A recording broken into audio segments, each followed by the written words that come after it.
in Spinagle, here today at Martinsburg North Middle. Join me as we learn about some of the teachers here at the home of the Blue Devils on this edition of Be the Difference, West Virginia.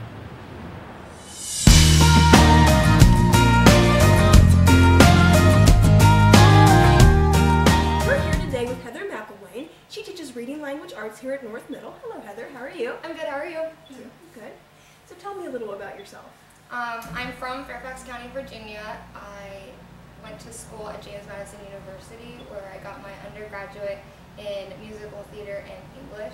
And then I continued my education at the University of Mary Washington, where I got my Master's of Education and my teaching license. I moved to Martinsburg this August, with my fiance and my dog, and this is my first year teaching. I used to work at Camp McElwain in Fairfax County, Virginia, for 3 years teaching music and drama, and then I also was a substitute teacher for several years. So why did you decide to become a teacher? I strive to improve my community. I think it's one of the most important things that a person could do, and I thought the best way to go about doing that was to improve the academic success of our students, of the community students, and so therefore there's not really any better job than being a teacher. I think it's a teacher's responsibility to let the students know that they're capable of creating a difference, or just being able to strive for greatness, I guess. They have that ability. My personal motto is, no matter where you come from, you can always change the ending. And so what's one of the most important things you want your students to learn in your reading and language arts class? While it's very important for my students to learn how to do reading comprehension, like learn about grammar and vocabulary, all of those important things, I think the most important thing they could leave my class with is confidence in themselves and pride in their abilities. Just most of the time, because they're in this class, they're struggling with reading, but they're also struggling with other things too, and I want them to get that confidence to be able to be successful later on. So tell me about an activity or lesson that you've done with your students that's gotten them excited about reading, or has gotten them excited about learning in general. In my student teaching, I had a very successful lesson that I'm hoping I can bring into my classroom this year. It was nicknamed handwriting, and it was basically about writing with sensory details. And so I had them come up with the 5 senses, and then they drew their hand, and each finger represented a different sense. And so then in the hand, they had to fill descriptive words about that sense in that finger, so they could get an idea of some descriptive words that they leave out a lot. And then after the hand exercise, the handwriting exercise, I gave them a simple sentence: the car drove down the road. And they had to use their descriptive words, the descriptive and sensory words that they had just come up with, to make that sentence more interesting. So how are you involved in the community or in activities here at North outside of the traditional school? I'm a cheerleading coach at Hedgesville High School, and so I kind of leave here and go straight to my other responsibilities. However, with that said, many of my students are on the basketball team here at North, or they're cheerleaders for that basketball team. So I'm really, really hoping to get to some of those games, a lot of those games, so that I can support them. I love coaching cheerleading. My girls, they're awesome, and it's just cool to see them grow every day. Like, there's just little things that I can say to them, and they just see the improvement right away. I think that's amazing. So what are some of the challenges and the positives of being a first-year teacher, especially one that's new to the community? Being new to the community is a huge challenge in and of itself, because I don't really know much about the area, and I'm constantly learning new things. But positive, I think, of being a teacher in general is learning about my students. I think it's really interesting to learn how they learn and what motivates them and where they come from.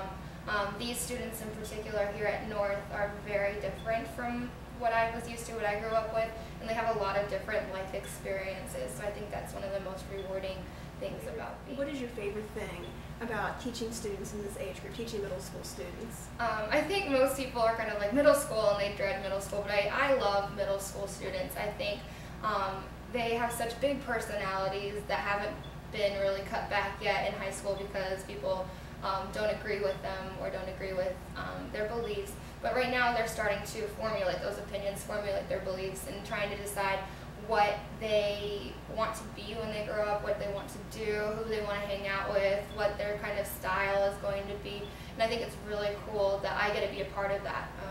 Middle school is, in my opinion, the most crucial time for them because they're growing the most. So like I said, it's really wonderful, and it's an honor to be a part of that part of their lives. I think the most important thing to building that rapport with your students, or building a good relationship within your classroom with your students. You kind of have to be there to support them because they don't necessarily get a lot of support at home.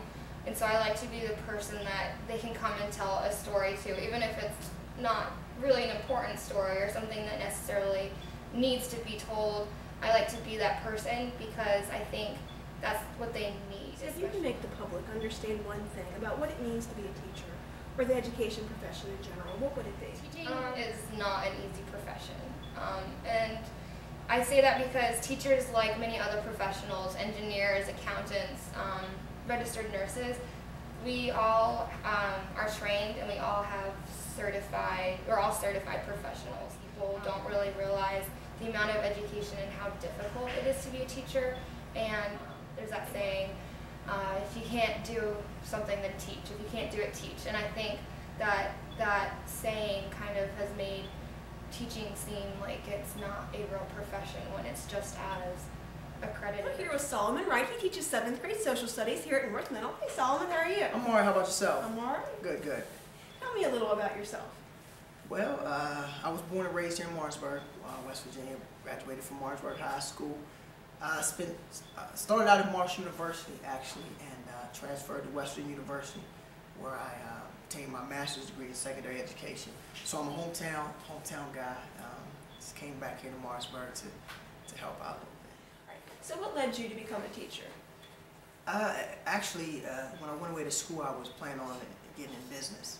Of course, everybody wanted to be a businessman, and I thought about getting into law. But when I got into my classes and I started to find out a lot of information about my culture and a lot of things about history, I just felt the need to kind of give back to those, because I felt like it was something that I missed out of throughout my educational career. So I felt like it was something I wanted to give back to students. So my heart was just drawn towards young people, and I found myself moving towards the educational field. So what do you enjoy most about teaching social studies? Just the broadness of it. It's just so open. It's not. I know, when I was growing up, it seemed like we always talked about old people. People that were dead. They weren't around anymore. But just how you can just find out about the other cultures of the world. And even though we live in a small place in West Virginia, you can take the lens of social studies and see the rest of the world. So it's a way to experience, even though you're still sitting in the classroom, you can still experience the rest of the world and find out what a lot of people are thinking and how they interact. And so it's just understanding yourself even through the history and through the culture of other groups. Where there's a lot of focus on test scores, a lot of focus on math and reading and elevating our scores in those areas, but why is it also important to remember to include social studies or to have an emphasis on social studies in our school curriculum? I think that more importantly than test scores, of course, they're very important, but one thing that I've always strived to do is I want my students to be good citizens, and understanding your history and understanding civics and understanding government and why it's important why you vote and the part that you play in our society. I think that's the more important aspect of things. So social studies, we go into those objectives and we look and see, this is what makes you a good citizen. This is what democracy is all about, and here's the difference between this particular form of government and so on and so forth. So I think it's important because it actually teaches you how to be a citizen in this great country that we live in. What are some experiences that you had as a student that have led you to become the teacher that you are today? Wow. To be honest, most of the things that I learned about teaching and a lot of things that I've learned about, just loving people. It's interesting. I kind of learned it in church, through Bible study, and my father's a pastor, a local pastor here, and the things that he instilled in me and my parents and those around me, and the importance of giving back. And as a child, I had that opportunity to be taught by a community and not just an individual teacher, and I saw the importance of community. And I realized that it's not just about being in this classroom, but it's about embracing your community that you live in and giving back. So it taught me a lot about teaching. Our students come with all types of baggage, just as we do as adults, but it's just embracing the holistic child and not just talking about social studies, but embracing those emotional and intellectual problems that they may have. So I just love the part that, you know, we can help shape lives, and so it draws me to there, just my love of children and just helping mold them, you know, and giving them a chance at having a successful future. What are some activities that you're involved in here at North or in the community that support your students outside the traditional school day? Well, I'm also here at North Middle. I'm 7th grade team leader. I'm also the chairman of our leadership team here. I help out with the SAT committee. We also do every year. One thing that I'm very thankful to be involved in is the Salvation Army. As a school, we've gone out there, and I first got involved with my church, but we ring the bell for the Salvation Army. I'm on the Health Science and Technology Academy board, which we give out scholarships. And recently, in the last 5 years, I've actually started my own scholarship that we've been able to help 5 young men and women go away to college. So I try to stay involved in the community. I also coach here at North, and just abroad.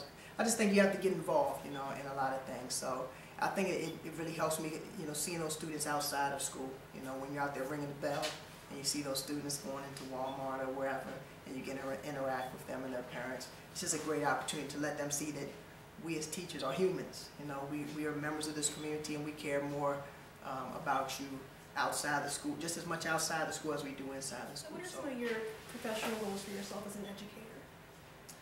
Currently, I'm finishing up working on my administrative certificate, past practice and taking all the things that I need to take, and just waiting for my certification to come through. But I would love to move into that arena, not for any accolades or anything of that nature, but just so that I can continue to help on a more broad basis beyond just my classroom or beyond just my grade level. So what's an issue or a misconception in education that you wish you could clear for the public?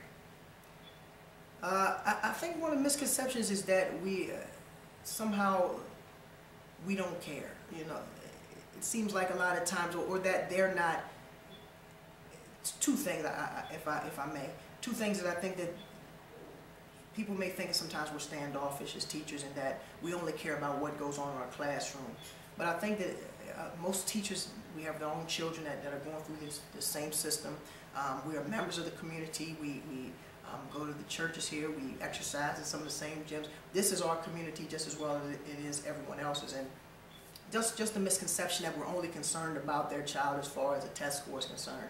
And I've worked here, been teaching for 10 years now, and I can say I started at Martinsburg Middle, and now I'm here at North, and the teachers that I've been involved with have a true love for children. Is that they're not needed as far as the community, and I think the community needs to know that they are vital to the educational system, that we need them.